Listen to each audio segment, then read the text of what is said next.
الله لا إله إلا هو الحي القيوم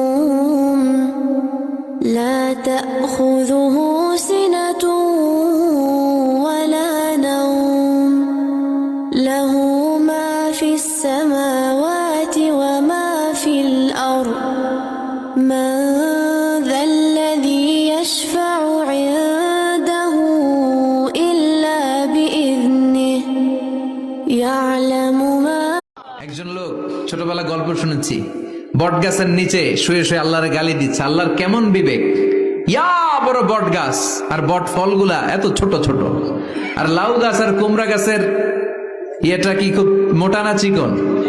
চিকন হয়ে এরকম বেড়ে ওঠে লাউ গাছ। আল্লাহর ব্যাপারে নিরাশ হবেন না, তার দয়ার প্রতি আশা হারাবেন না। যখন কোনো বান্দার জন্য দুনিয়া সংকীর্ণ হয়ে আসে, বিশেষ করে যখন আপনাকে মানুষ পরিত্যাগ করে, এবং বিশেষ করে এমন কেউ যার উপর আপনি আস্থা রাখতেন কিন্তু সে আপনাকে নিরাশ করেছে, আপনি